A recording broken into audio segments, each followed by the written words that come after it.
শুরুতেই আমাদের নজর রাখতে হচ্ছে দিল্লির দিকে, কারণ দিল্লিতে আমরা জানি নির্বাচন কমিশনের তলবে মুখ্য সচিব তিনি সকালেই বেরিয়ে গিয়েছিলেন এবং বিকেল 5টার মধ্যে, ঠিক বিকেল 5টার মধ্যে কমিশনের দফতরে তলব করা হয়।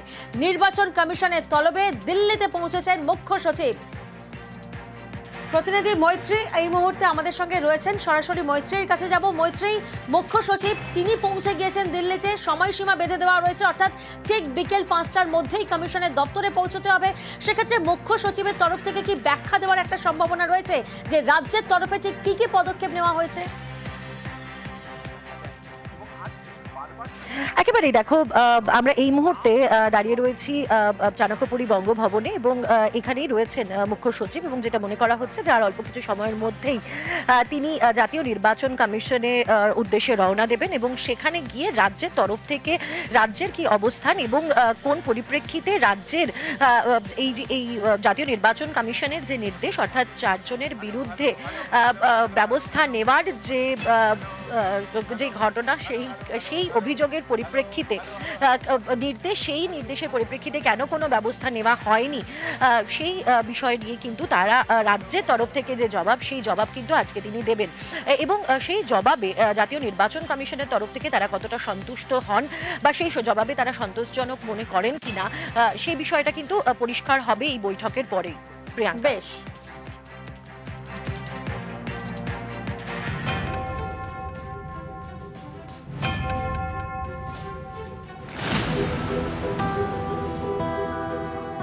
এবার প্রশাসনিক চাপ বাড়াচ্ছে নির্বাচন কমিশন।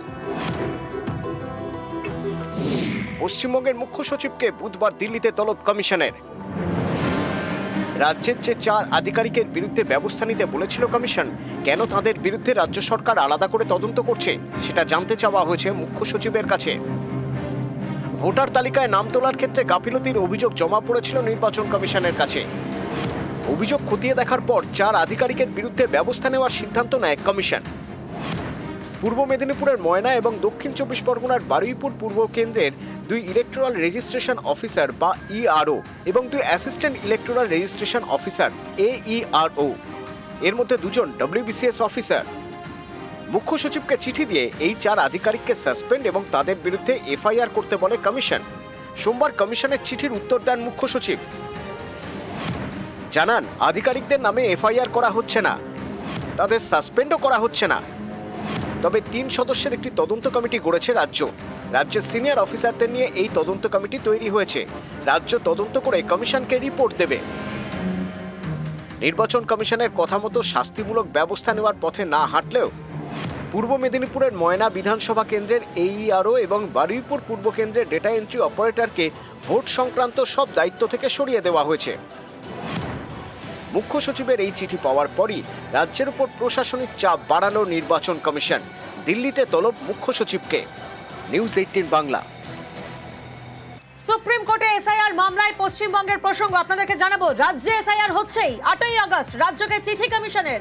সুপ্রিম কোর্টে জানালেন রাজ্যের আইনজীবী। আরো একবার আপনাদের জানাবো, সুপ্রিম কোর্টে জানালেন রাজ্যের আইনজীবী।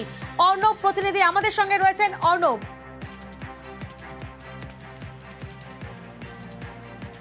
অর্ণব, 8ই আগস্ট রাজ্যকে চিঠি দেয় কমিশন, সুপ্রিম কোর্টে জানালেন রাজ্যের আইনজীবী। আজ সওয়াল জবাব প্রক্রিয়া ঠিক কি হলো আজ?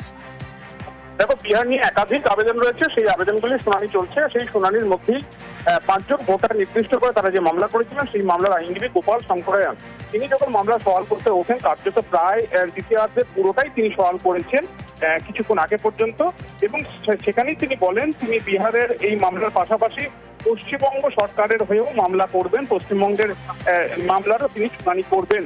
তখনই বিচারপতি প্রিজাইডিং জজ বিচারপতি সূর্যকান্ত জানতে তিনি বলেন যে বেঙ্গলে বা বাংলায়, পশ্চিমবাংলায় তো এখনো এসআইআর হয়নি, তাহলে আপনি পশ্চিমবাংলা নিয়ে এসআইআর এর কথা বলছেন কেন?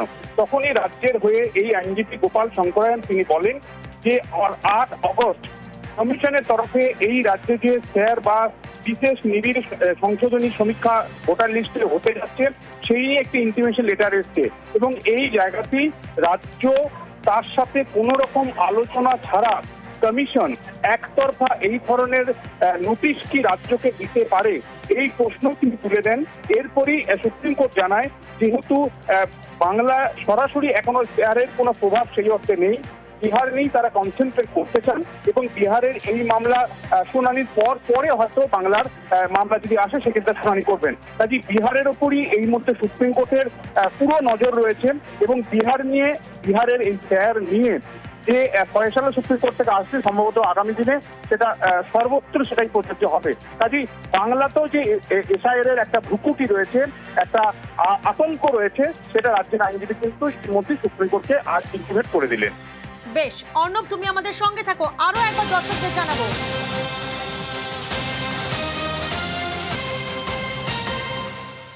সুপ্রিম কোর্টে জানালেন রাজ্যের আইনজীবী 8ই আগস্ট রাজ্যকে চিঠি কমিশনের। সুপ্রিম কোর্টে সওয়াল রাজ্যের আইনজীবী, রাজ্যে এসআইআর হচ্ছে, 8ই আগস্ট রাজ্যকে চিঠি দেয় কমিশন। অর্ণব আমাদের সঙ্গে রয়েছেন। অর্ণব, যেমনটা তুমি বলছিলে যে সুপ্রিম কোর্টের তরফ থেকে বলা হয়েছে যে বিহারের এসআইআর মামলায় এখন শোনা হচ্ছে, ফোকাস করা হচ্ছে এবং তারপর সুপ্রিম কোর্টের সওয়াল রাজ্যের আইনজীবী।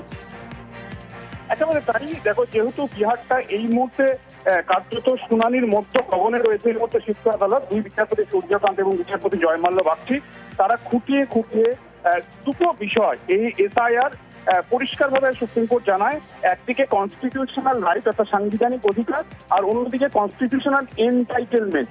এই দুইয়ের যে দৈবত বা লড়াই সেটাই হচ্ছে এই স্যারের মামলার মূল নির্যাস বলে জানান বিচারপতি জয়মাল্য বাগচি।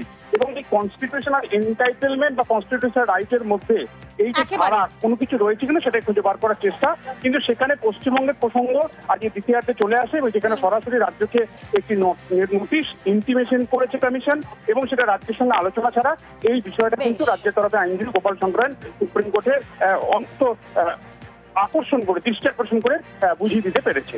বেশ, এসআইআর বিরোধিতা, বাঙালি নির্যাতন সহ একাধিক ইস্যু, পথে কংগ্রেস, মিছিলে প্রাক্তন প্রদেশ কংগ্রেস সভাপতি অধীর চৌধুরী, যে ছবি আপনারা দেখছেন সুবোধ মল্লিক স্কোয়ার থেকে মিছিল।